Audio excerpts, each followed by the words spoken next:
Okay, good afternoon, everyone. Welcome. Today's session will cover government protection, antitrust policy, and regulation. I'm Professor Baez. We'll get started with today's session. The two main topics focusing today is regarding antitrust and government regulation when it comes to market activity.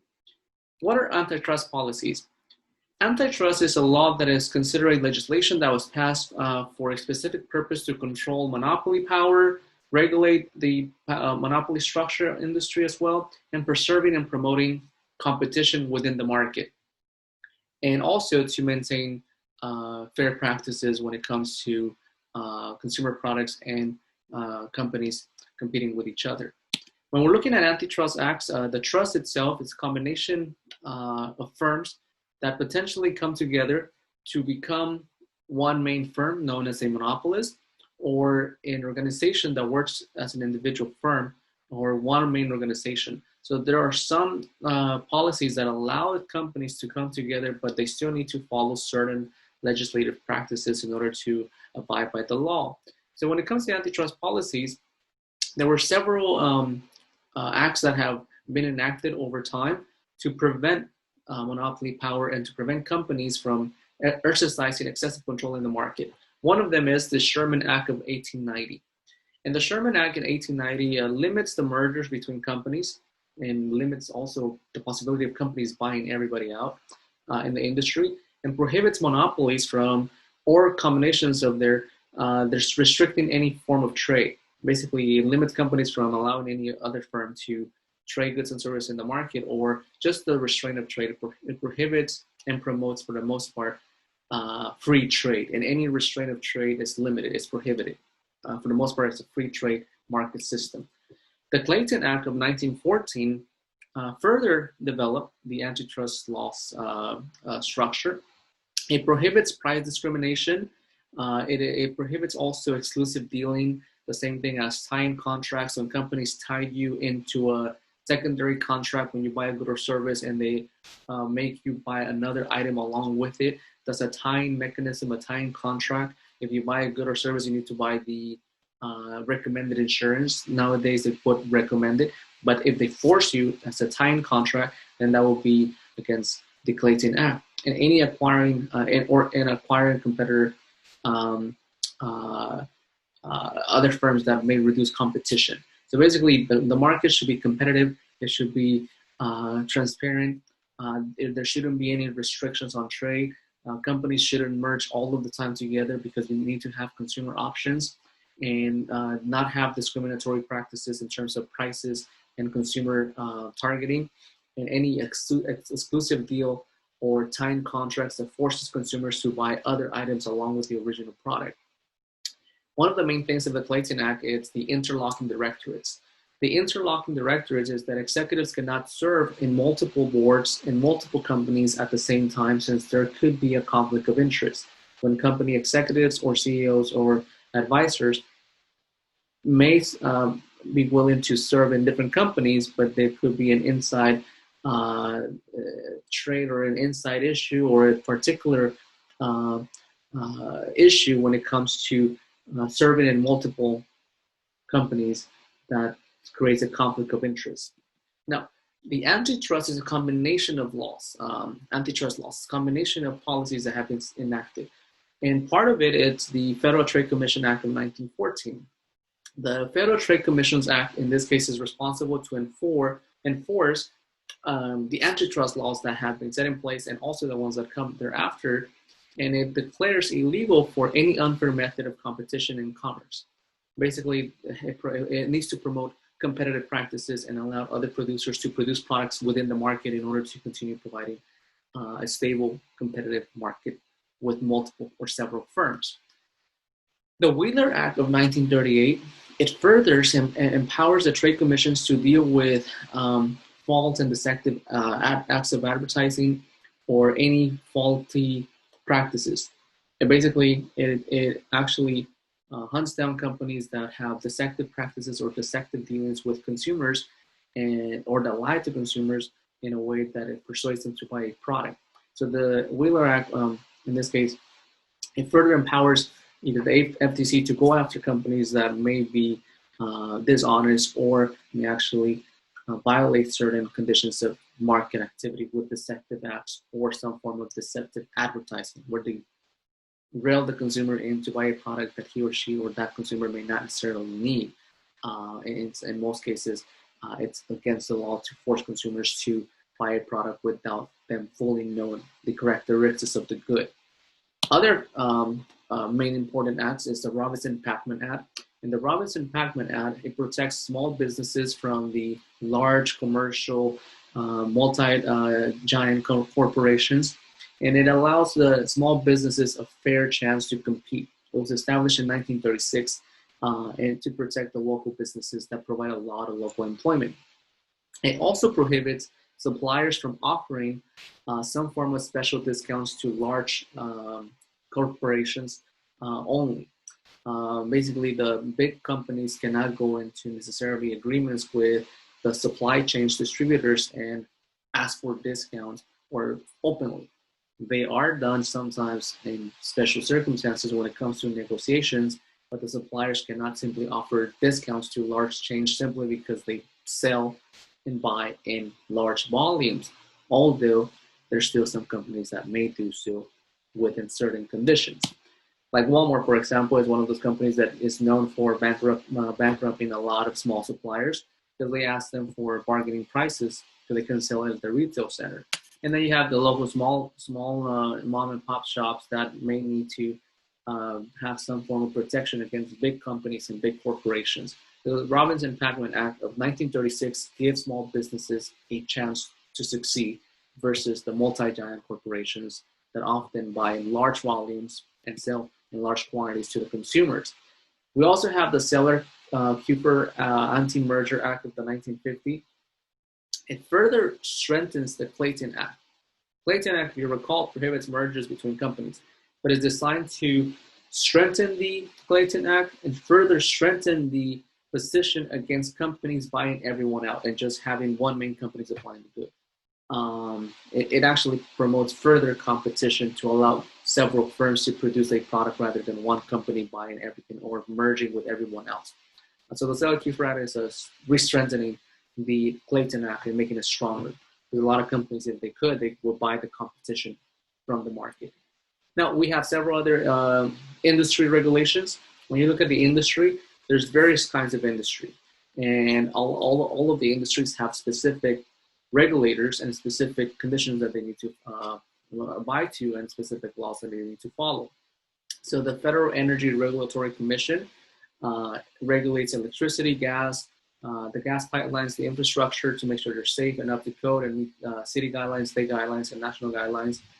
It regulates and it controls the oil pipelines as well as water power sites. So the Federal Energy Regulatory Commission started in 1930 to make sure that utility companies that are either public or private are meeting basic safety guidelines. The FCC, the Federal Communications Commission, 1934, established in 1934, is there to establish some form of safety in the telecommunication system with telephones, the television structure, the cable television, radio. It used to be that we had telegraphs back in the days, radio and some ham operators way back in time to regulate simply the communication structure. State public utility companies also work together in this case when it comes to electricity, gas, and telephones. If they're public, if you remember the public telephones that used to be on the corner of the street, or public utility gas companies as well. So there's different industries that are regulated differently depending on the jurisdiction that they fall under, and so on. So when we're looking at antitrust policies, there's various impacts that benefit the market, benefit the consumer. There are also some issues. One of them is making sure that one company doesn't control everything. And in some cases, the antitrust policies and policymakers may not necessarily agree as to what necessarily makes up a monopoly. Is it one private company providing the good or service for everyone, or is it one company that buys everyone out and limits barriers to entry, and so on. We have cases where the Supreme Court cannot always agree as to what's a monopoly, what's monopoly structure, is this monopoly allowing other companies to compete, and so on. If you ask me, without being biased, sometimes has to do with a lot of financial abilities of the firm. We have situations where You have monopoly behavior, where the companies may behave like a monopoly, but they're not a monopoly. And then you have monopoly structure, where the company has been structured as a monopoly. In some cases, the Supreme Court has not agreed. In 1911, 100 years or plus ago, the Standard Oil Company monopolized the entire petroleum industry. One company used to control everything for the most part in the oil industry, the majority or the vast majority of it. And the Supreme Court ruled it a monopoly. And it actually broke down the actual petroleum industry, Standard Oil, and it broke into multiple firms, into multiple corporations. But in 1920, U.S. Steel, which is also one main organization, did not meet the characteristics. Only one firm used to produce everything, all of the steel for the United States, and was allowed to operate under certain reasonable conditions. Two different cases, with one company controlling one product, oil, and U.S. Steel controlling steel. And if you look at the history of who owned those two companies, you may find an interesting relation. It has to do with various important families that used to own Standard Oil and U.S. Steel. One was considered a monopoly, the other one wasn't. One was broken down into several corporations because it was considered that it was better for the industry, and the other one wasn't. And that created a lot of controversy. Which one is a monopoly then? Which one is not? You can still find some flaws in some companies today. If you recall from our previous discussion of the Hirschman-Herfindahl Index, the Hirschman-Herfindahl Index helps describe the industry concentration. It's an index that fully measures, or that can be used to measure, the concentration of an industry and what the industry falls under. Is it competitive? Is it somewhat competitive? Is it oligopoly, or is it oligopoly or monopoly, and so on, or monopolistic in nature? So what we're going to do with the Hirschman-Herfindahl Index, in this case, although we already have done it in the past, it's sum the square of the market share of each of the firms. Get the firms in the market, find out their market share, square it, and add the other firm's market share collectively, find out an index, and analyze the market.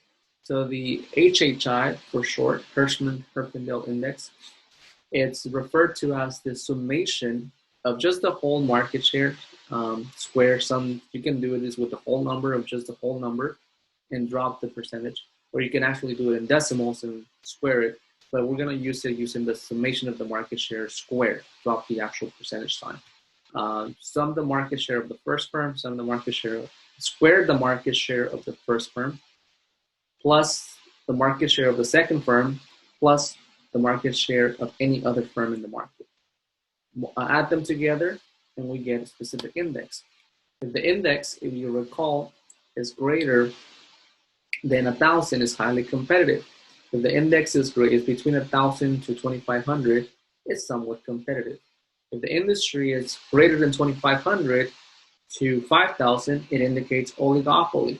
And if the industry is greater than 5,000 in concentration, it considers monopoly structure. One firm is controlling the majority of the industry. In this case, we have a lot of firms. We have firm A, firm B, firm C, D, E, F, and so on. So we have 1, 2, 3, 4, 5, 6, 7, 8, 9, 10, 11, 12. 12 different firms competing in the market. And the first 5 firms have the greatest market share, but not significant that they will control a lot. They just have a similar competition conditions. So we take the market share of the first firm, plus the market share of the second firm, plus the market share of the third firm, plus the market share of the fourth firm, square it, square it, square it. We'll do the same thing for all of them, add them together, and we will get in a particular whole number here. So this whole number here, it's less than 1,000, so it indicates highly competitive market structure. There's a lot of firms competing with each other. The first 4 to 5 firms are indicated here as the 4-firm concentration ratio. You take the first 4 firms and you add their market share, and you can see that they control 48% of the market. This is indicating that there's 4 firms that have 48% control of the market.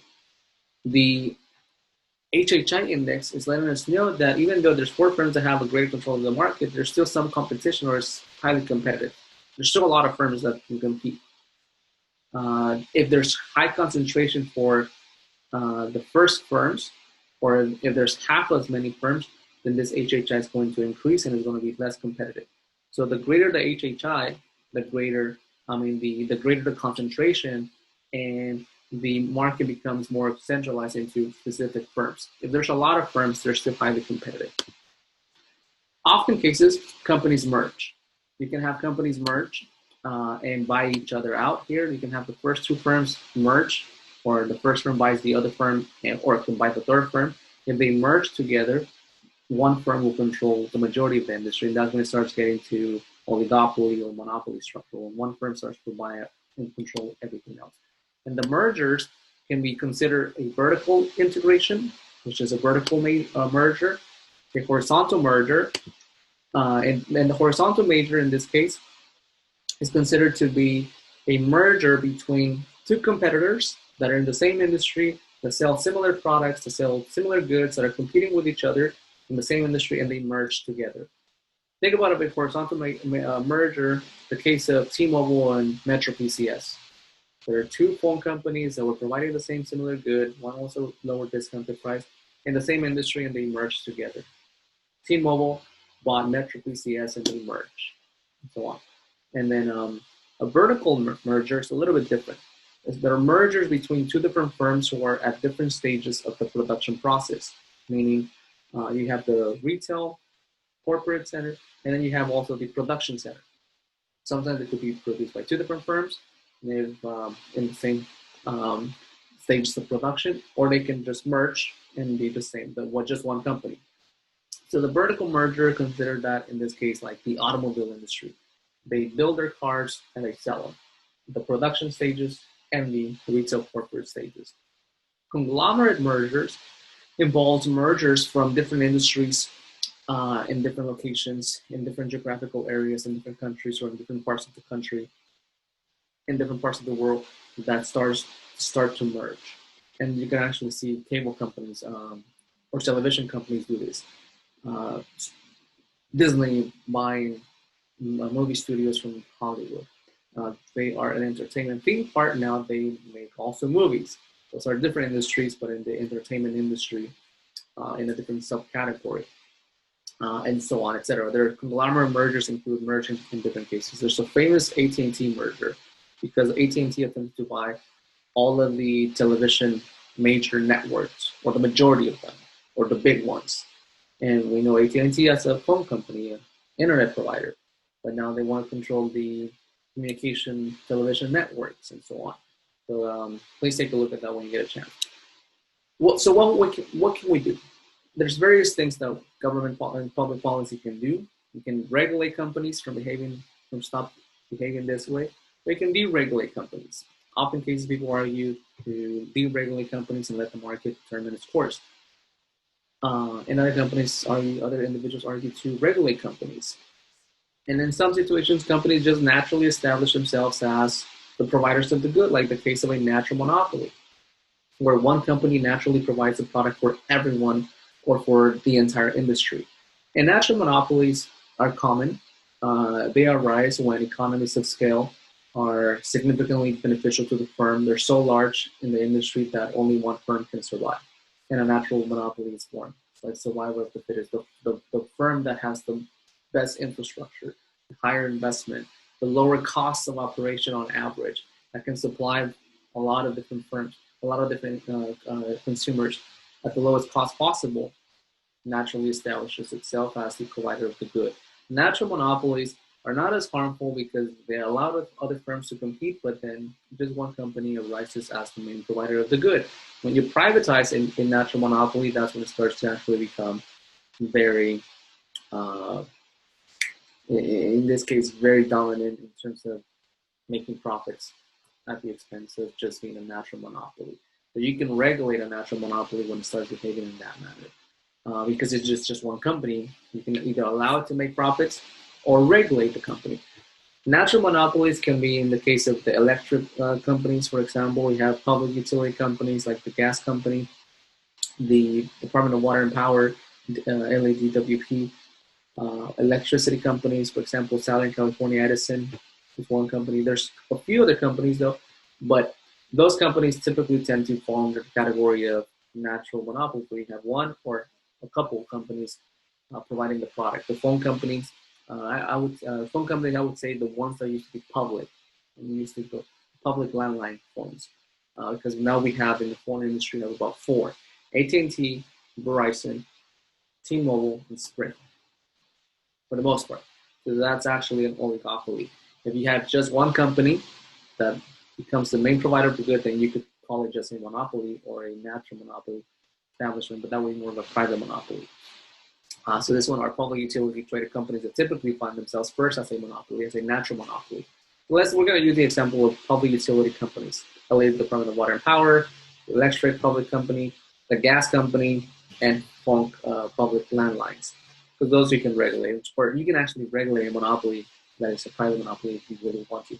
But the firms won't like it.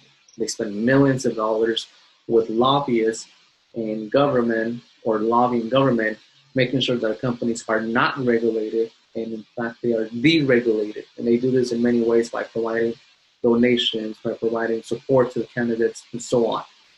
Modern day candidate support to promote policies of deregulation to increase their profits. Because regulation is not something that most companies like. Let's take a look what that looks like. Solutions for monopolies or natural monopoly establishments: you can actually take public ownership. The government can take control of the product, but sometimes it's not offered good when it's public. Consider the DMV, for example. The DMV is, unless you make an appointment, unless you have a good day where you show up early and there's nobody there, there's either a long line, there's either sometimes the actual customer service is not as nice, and then there's just a lot of people they got to get over, and it's difficult. The publicly offered companies that provide a service, the publicly owned companies that provide a service, tend to have some inefficiencies. So sometimes the state could own them, like the DMV. It's a good example. It's a publicly offered service, but you can also do it privately in different offices. You can regulate their profits by targeting the profit margin for the monopoly. But if you mess with companies' profits, they're not going to like it. They will do anything in their power they can to not allow regulation. You can regulate their price, the price that they charge the consumer. You can also set output control to regulate the quantity they produce, increase the quantity at a lower price. And if you start messing around with companies like this, if you try to do these policies with a pure monopoly, a pure private market monopoly, the executives and depending on how powerful it is, they're not going to like it. Think about the U.S. Steel case. You're not regulating us. You're not taking control of our company. You're not going to break the company into multiple companies. But they did it with U.S. Standard Oil. Just food for thought. So we're looking at companies can be regulated. Yes, the gas company is regulated through price regulation. The gas company, the Department of Water and Power, the water company, when it's municipal waters, you can regulate them. Publicly owned companies or natural monopolies that are in the utility sector, you can regulate them. I would like to see a price regulation on the cable companies. Think about that. The cable is it could be expensive. Nowadays, they should lower their prices because there's now online streaming, more affordable, but they still charge more. Okay, let's move on. Exhibit number 3 is going to show a natural monopoly that is going to fall under a pure category where they make profits and when you regulate the monopoly. So here we have the pure monopoly, the pure natural monopoly. Natural monopoly is a lot easier to confuse than the natural with the pure. Natural monopoly in this case will always attempt to maximize profits just like a monopoly would.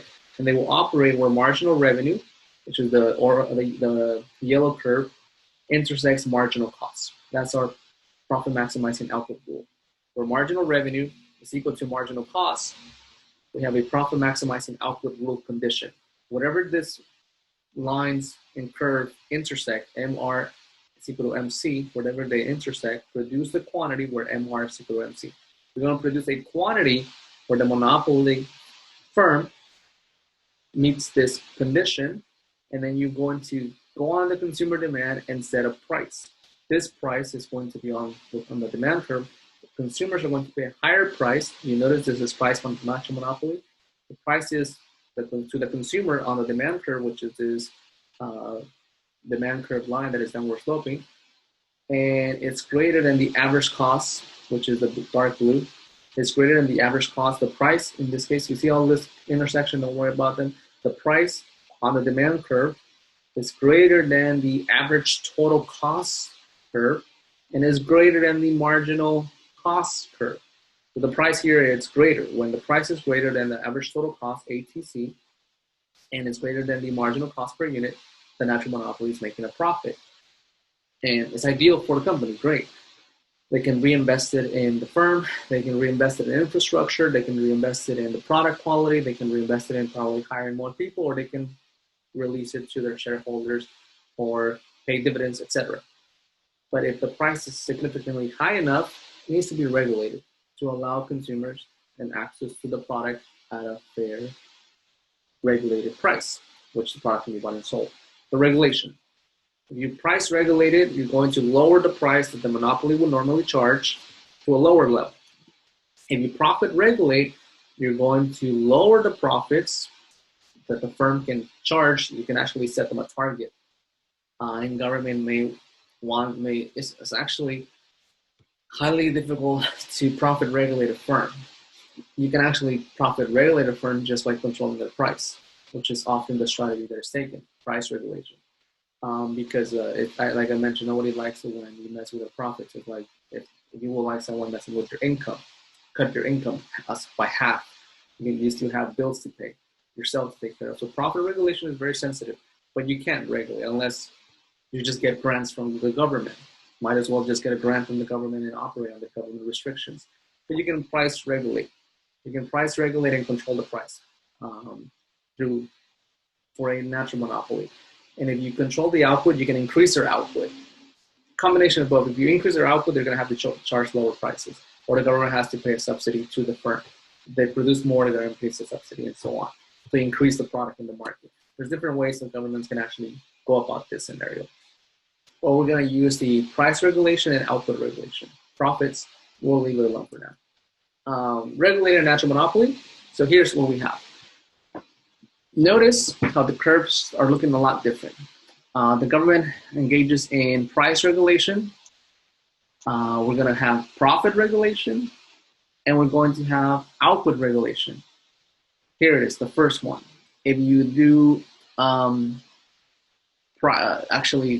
ones that are, it really depends. If you're a nice regulator, if you're really a nice regulator, you regulate the price just enough so that it's above their average cost, and you still let the firm make some profit. But it's a lower price than they would charge because they operate, it doesn't have the marginal revenue curve here, this model. So what we have here is price of 3. To best set a regulator, we need to know what the marginal revenue is, but here we're going to analyze what the model is letting us know. Price of 3 is indicating an output regulation in this case. So the output is still relatively low, and you let the firm produce the output, Q3, and they charge a price that is P3, price of 3, greater than the average total cost. And they still make some profit. You let the firm produce the output. They meet the guidelines to produce that output if it's safe. If you regulate their profits, profit regulation, the price that they're going to set is equal or equivalent to the average cost of production. So in this case, price of 2, where the demand curve intersects the average total cost, you let the firm operate at that point and they produce a little bit more output. Notice how the output is going away from 0. So it's going away from 0, so it's going out that way. Quantity is increasing. Lower prices, more quantity. In this case, price regulation. This is profit regulation. Interesting. Profit regulation. You let the firm break even. But you're also controlling their price. It's a combination of both. You can't do one without the other. It's just what you call them. They lower their price, and the company what it best can do is break even. Because if the price is equivalent to the average cost, price equal to average cost, the firm breaks even. You regulate their profits, and the firm makes no profit. They produce more output, and they charge a lower price. If you really want to set a price regulation, you lower here, you lower the price all the way to P1, which is a lot lower, and you set the price equivalent to the marginal cost per unit. The marginal cost per unit, marginal cost curve, indicates that the price that the firm is charging the consumer is equivalent to the marginal cost per unit. Price regulation at marginal cost. Price is equal to marginal cost. More quantity at lower prices. But at this point, if you notice, the average total cost is greater, so they may be a potential loss. So imagine who has to fill the gap. If the government is regulating the firm and say, okay, we can lower our price and do a price regulation, but the government or the city, the state, or the federal government has to cover that difference, or else the company is not going to survive. We cannot cover the average costs, which are greater than our price, because we regulated our price so low, we're not going to be able to continue operating at this quantity and at such a low price unless you cover the difference. So most of the time, if you want to regulate the company, you want to regulate a company where the price is somewhere here and the profits here where they break even, or be ready to cover the difference. Provide grants, government funding. I would say that the gas company falls under this category. As in really low gas prices. Everybody uses gas for shower, to cook food, or other things, for example, unless you have electric stove. And some prices are like $9 a month for gas, really low. And everybody has gas, really cheap gas, unless it's controlled by the city or it's a utility-based company or so on, the state. But they cover those costs. They get government assistance or tax money. So it really depends how you regulate a firm. If you're a nice regulator, you set the price.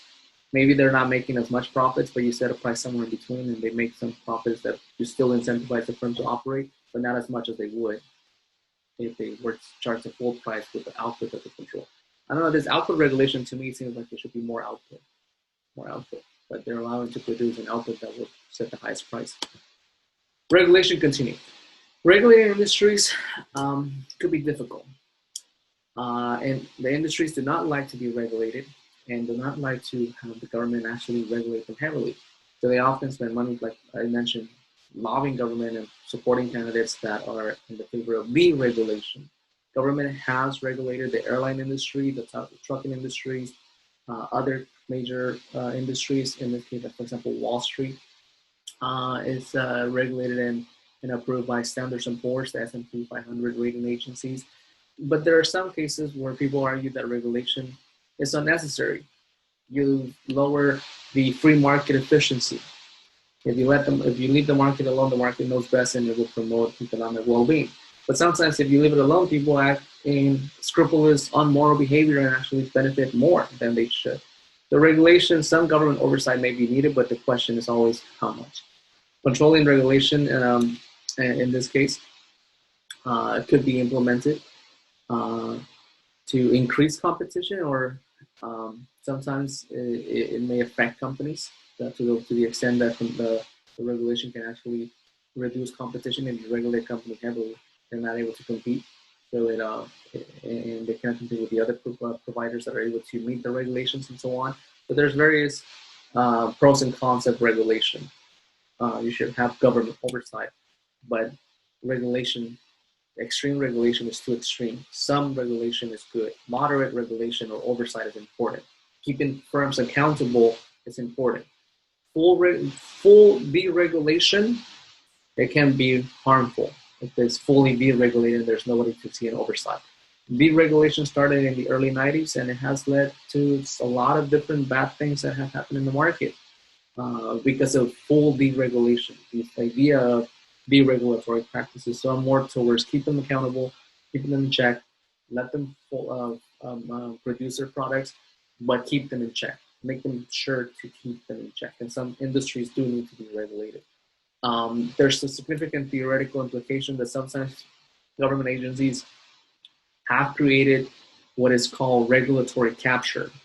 And regulatory capture is when an agency needs to regulate an industry, but the industry is regulated by an agency that they control themselves as well.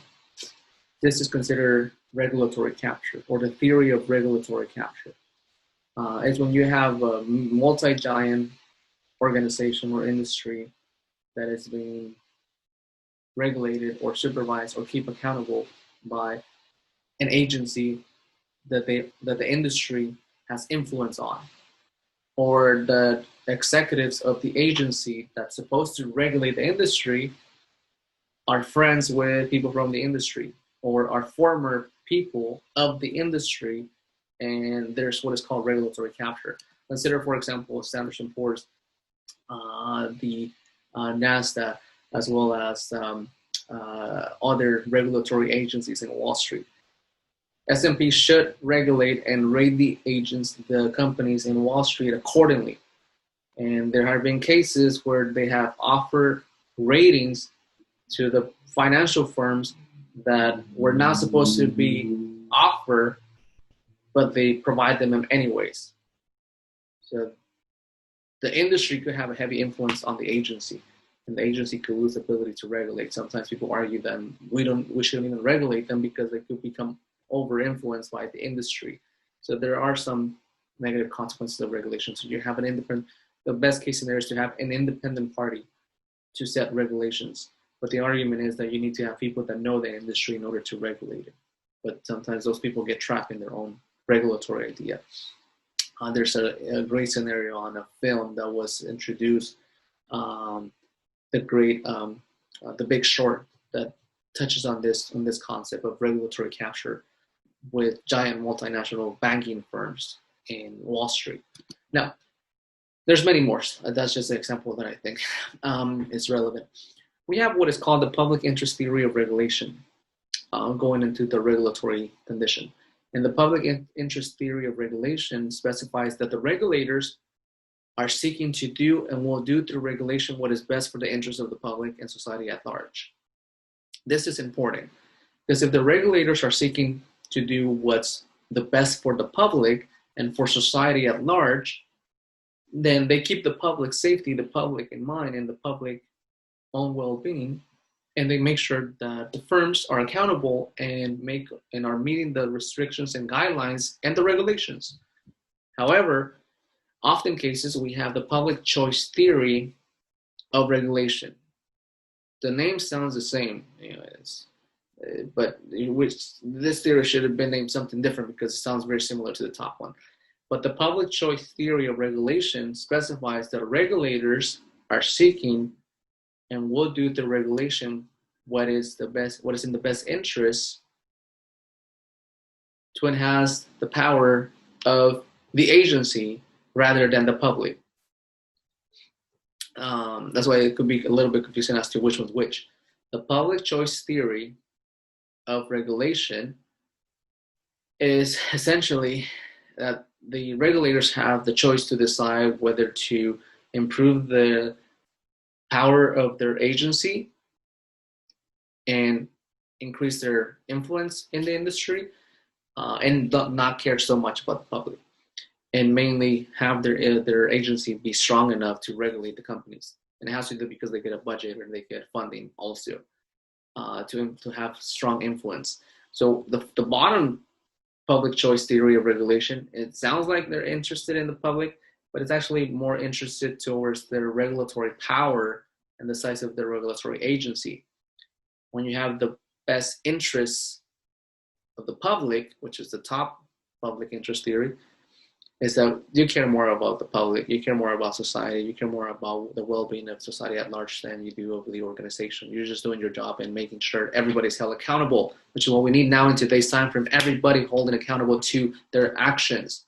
And for some reason, people think that they shouldn't be feel accountable in all agencies and by the public at large too, when it comes to the public interest theory of regulation. Now, let's take a look at social regulation and other organizations that should be regulating certain industries. The FDA, the Food and Drug Administration, makes sure that it monitors and regulates the safety and security of food, drugs, and cosmetics. FDA approved, for example. It was established in 1906, but it's underfunded sometimes. It's underfunded. The FDA could be underfunded. The Equal Opportunity Commissions of 1964, it makes sure that there's fair hiring practices. promotions that occur, that take handles the discharge of workers and their transition, etc. The Occupational Safety and Health Administration look at the industry health for industrial workers. The EPA, the Environmental Protection Industry. You'll be surprised. A lot of people still don't think that there's anything wrong with the environment, but just take a look at the fires that are happening in California and all over the western part of the United States, just to see that there could be something happening with our air, with our pollution, and maybe we need to have a better EPA with better funding, with a lot of more strong people that do keep everyone else accountable for. And people, please stop dropping a fire or dropping the cigarette in the mountains, because everybody breathes better if we have a fire. The EPA has been defunded heavily over the last several years, and it's important to have a clean environment for our future. You can tell sometimes I do say a lot on some ones, but it's somewhat important. Air is important. We breathe air. The Consumer Product Safety Commissions for the safety of consumers, and the Consumer Financial Protection for the fairness and transparency of lending and financial services. We need to have strong regulatory agencies that keep everybody accountable. Too much regulation could actually cripple some organizations. Too much excessive regulation and full deregulation allows room for some form of selfish interest behavior, but you need some accountability on all ends. Accountability on all ends. We're going to conclude our discussion with government regulation and antitrust policies for today. Thank you, everyone. Have a good afternoon.